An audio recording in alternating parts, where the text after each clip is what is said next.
ನಾನು ಈ ಸ್ಪರ್ಧೆಯಲ್ಲಿ ಗೆಲ್ತೀನಿ ಅಂತ ಮಾತು ಕೊಟ್ಟಿದ್ದೀನಮ್ಮ.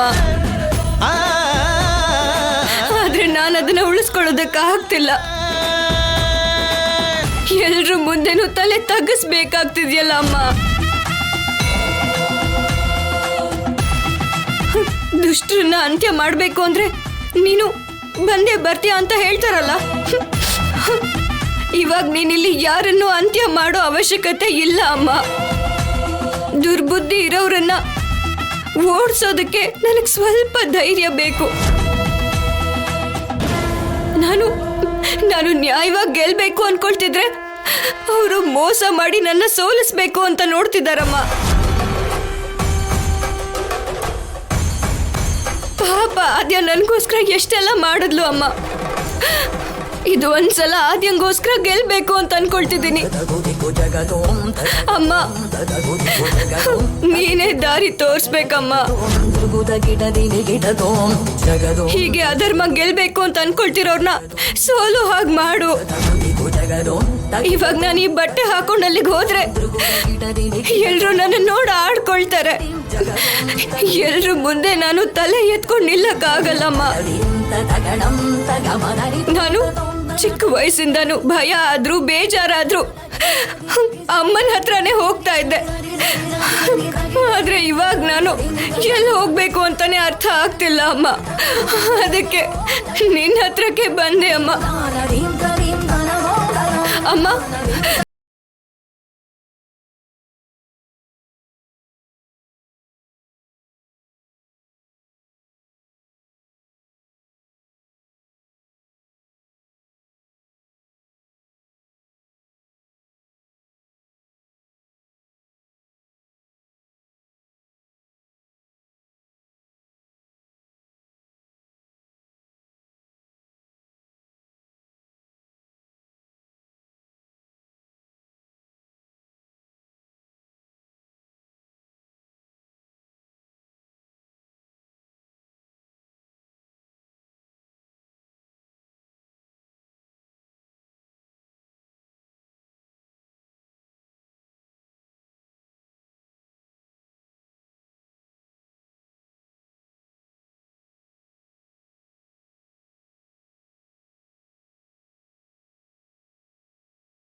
And last participant, Rajalakshmi.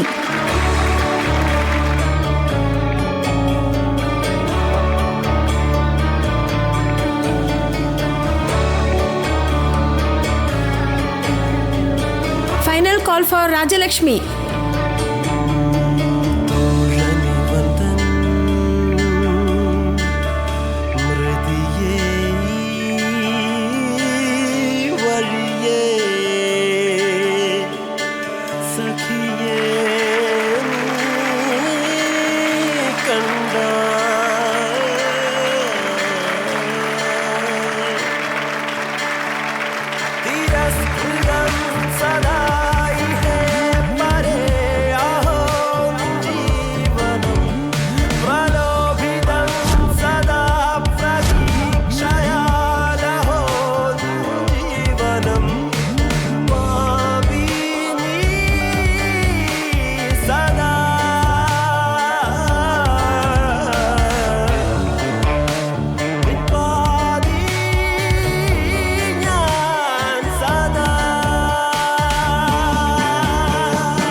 Rajalakshmi, ನಿನ್ ದೃಷ್ಟಿಲಿ ಅಂದ ಅಂದ್ರೇನು?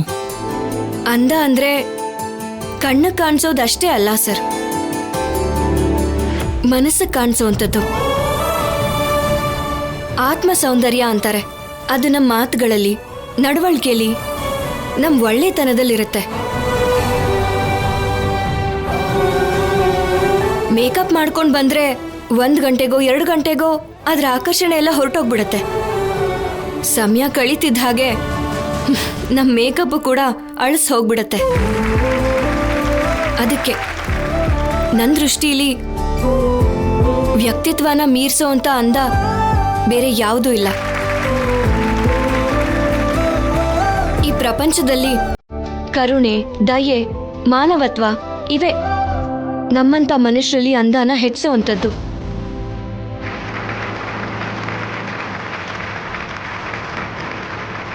ಎಲ್ಲರೂ ಮಾಡರ್ನ್ ಲುಕ್ಕಲ್ಲಿ ಬಂದಿದ್ದಾರೆ, ನೀನು ಯಾಕೆ ಟ್ರೆಡಿಷ್ನಲ್ ಲುಕ್ಕಲ್ಲಿ ಬಂದಿದ್ಯಾ? ಮಾಡರ್ನ್ ಅಂದರೆ ಫ್ಯಾಷನ್ ಮ್ಯಾಮ್, ಅದನ್ನು ಅನುಕರಿಸೋದು ಅಂತ ಅನಿಸುತ್ತೆ.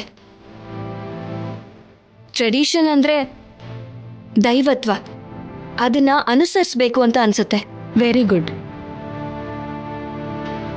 ನೀನು ಸೀರಿಯಲ್ ಬಂದರೆ ಗೆಲ್ತೀನಿ ಅನ್ಕೊಂಡಿದ್ಯಾ? ಇಲ್ಲ ಮ್ಯಾಮ್, 10 ನಿಮಿಷದ ಮುಂಚೆ ಕೂಡ ಅಷ್ಟಕ್ಕೂ ನಾನಿಲ್ಲಿ ನಿಂತ್ಕೊಳ್ತೀನೋ ಇಲ್ವೋ ಅಂತಾನೆ ಗೊತ್ತಿರಲಿಲ್ಲ.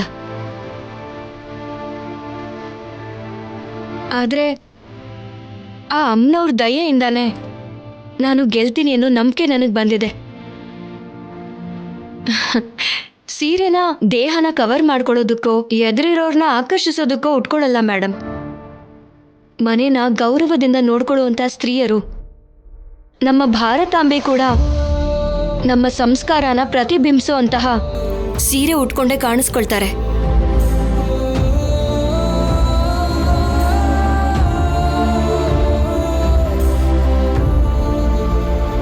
ಮನುಷ್ಯ ಅಂದ್ರೆ ತನ್ನ ಬಗ್ಗೆ ಯೋಚನೆ ಮಾಡೋದು ಮಾತ್ರ ಅಲ್ಲ, ಎಲ್ರಲ್ಲೂ ಒಬ್ರಾಗಿರುವಂಥವ್ರು, ಎಲ್ರ ಜೊತೆನೂ ಅರತು ಬೆರೆತು ನಡ್ಕೊಳ್ಳುವಂಥವ್ರೆ ಮನುಷ್ಯರು. ಒಂದು ಕಾಗೆಗೆ ಆಹಾರ ಹಾಕಿದ್ರೆ ಅದಕ್ಕೆ ಊಟ ಸಿಕ್ತು ಅಂತ ಎಲ್ಲ ಕಾಗೆಗಳನ್ನು ಕರೆದು ಹಂಚ್ಕೊಳ್ಳುತ್ತೆ. ಒಂದಿರುವೆ ಜವಾಬ್ದಾರಿಯಿಂದ 1 ಹೆಜ್ಜೆ ಮುಂದೆ ಇಟ್ರೆ ಅದ್ರ ಹಿಂದೆನೆ ಉಳ್ದಿರೋ ಇರುವೆಗಳೆಲ್ಲಾನು ಬರತ್ವೆ. ಅದೇ ತರ ಈ ಸಮಾಜದಲ್ಲಿ ಹಸುವನ್ನ ತೀರ್ಸೋದ್ರಲ್ಲಿ ಕಾಗೆ ಥರ, ಜವಾಬ್ದಾರಿನಲ್ಲಿ ಇರುವೆ ಥರ ಇರಬೇಕು ಅಂತ ಅನ್ಕೊಳ್ತಿದ್ದೀನಿ.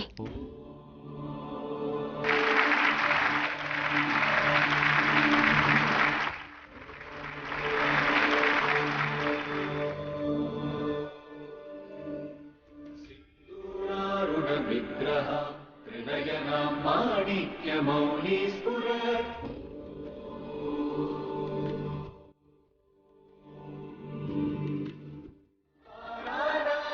ಶೇಖರ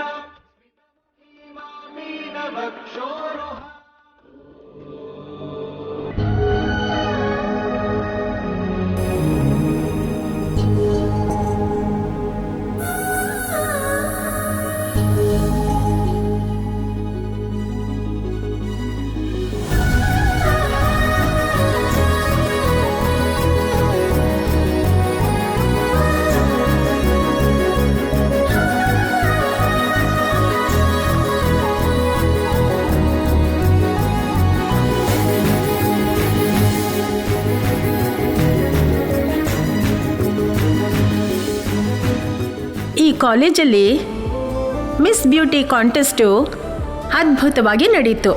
ಎಲ್ಲರೂ ಅವ್ರವ್ರ ಟ್ಯಾಲೆಂಟ್ನ ತೋರಿಸಿದ್ರು. ಅದರಲ್ಲಿ ಥರ್ಡ್ ಪ್ರೈಸ್ ಮೌನಿ.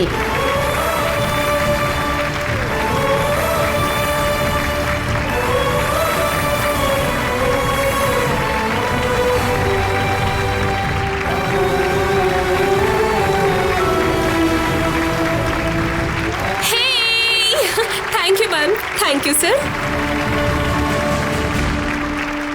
Second prize Maheshwari.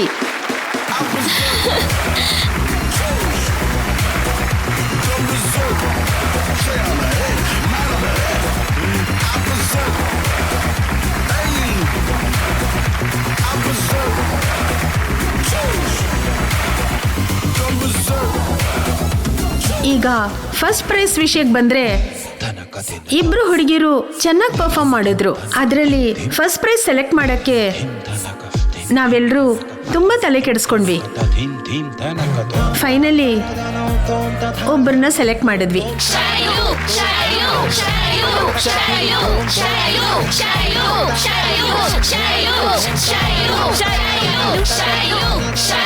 ನೀವೆಲ್ಲ ಅನ್ಕೊಂಡಿರೋ ಹಾಗೆ ಅದು ಶೈಲು ಅಲ್ಲ. ಅವರು ಬೇರೆ ಯಾರೂ ಅಲ್ಲ. ಶಿ ಇಸ್ ನನ್ ಅದರ್ ದ್ಯಾನ್ ರಾಜಲಕ್ಷ್ಮಿ.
ವೇದಿಕೆ ಮೇಲೆ ರಾಜಲಕ್ಷ್ಮಿ ಬಗ್ಗೆ ಅವ್ರ ಕೋಚ್ ಒಂದೆರಡು ಮಾತಾಡ್ತಾರೆ.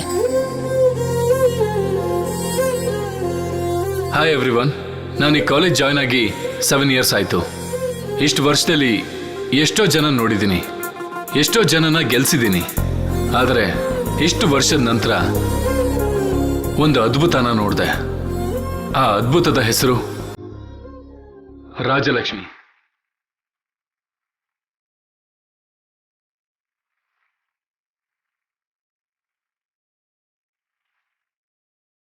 ರಾಜಲಕ್ಷ್ಮಿ ಅನ್ನೋ ಹುಡುಗಿ ಒಂದ್ ಕಡೆ ಸಂಕೋಚ, ಭಯ, ಇನ್ನೊಂದ್ ಕಡೆ ದೊಡ್ಡ ಮನೋಧೈರ್ಯ, ಮನೋಬಲ.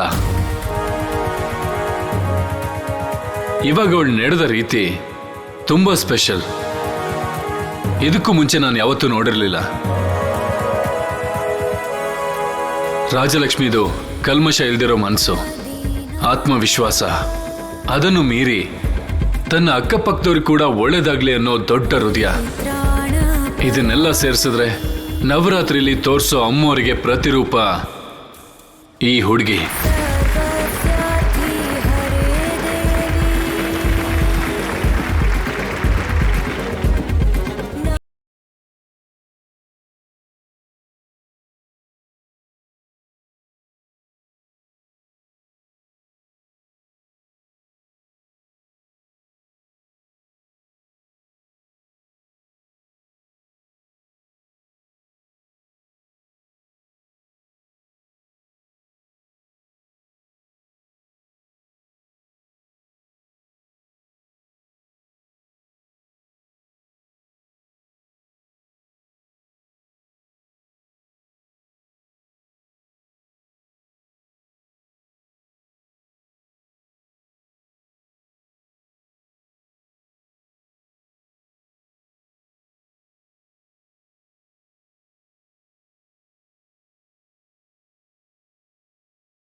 ಆಗ್ಲಮ್ಮ.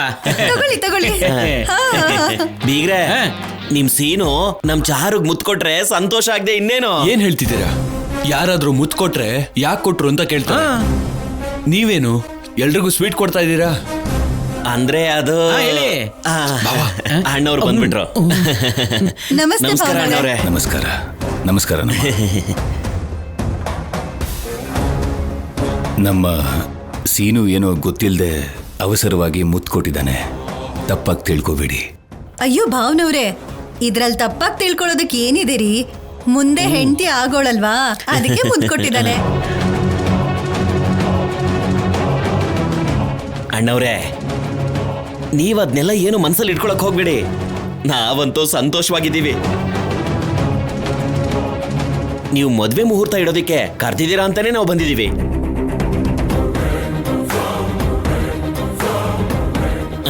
ಆದಷ್ಟು ಬೇಗ ಆ ಕಾರ್ಯಕ್ರಮನ ನಡೆಸ್ಬಿಟ್ರೆ ನಮ್ಗಿನ್ನೂ ಸಂತೋಷ ಆಗುತ್ತೆ.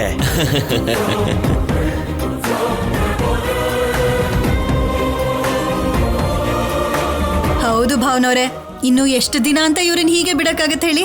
ಆ ಶುಭ ಕಾರ್ಯ ಬೇಗ ನಡೆದೋದ್ರೆ ಚಾರು ನಿಮ್ಮನೇಲೇ ಇದ್ಬಿಡ್ಬೋದು.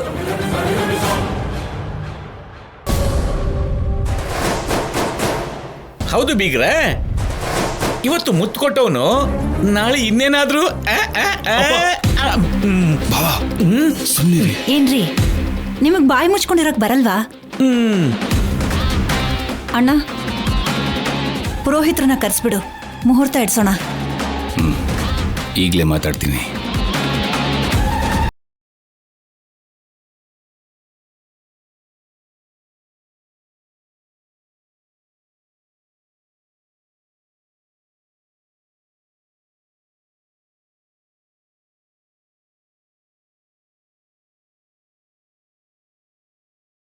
ನಮ್ಮ ಸೀನು ಚಾರು ಮದುವೆಗೆ ಮುಹೂರ್ತ ಇಡಬೇಕು. ನಾಳೆ ಒಂದ್ಸಲ ಮನೆಗೆ ಬಂದು ಹೋಗಿ.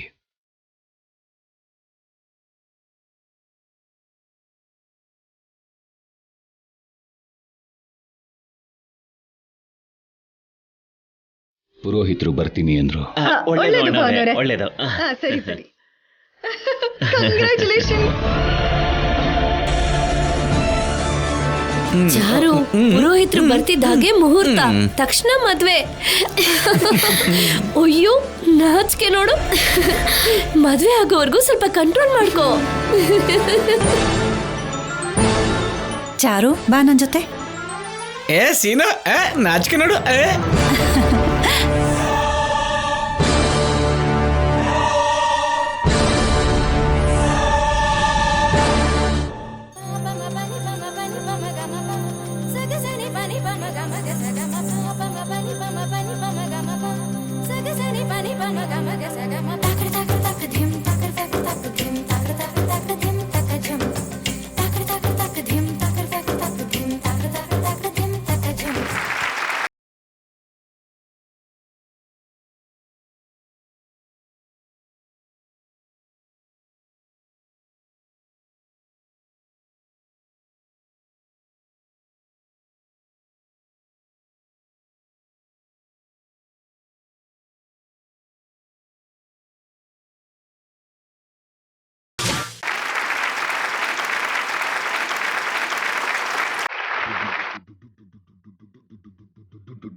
ಈಗ last and final performance, Aadya and Rajalakshmi.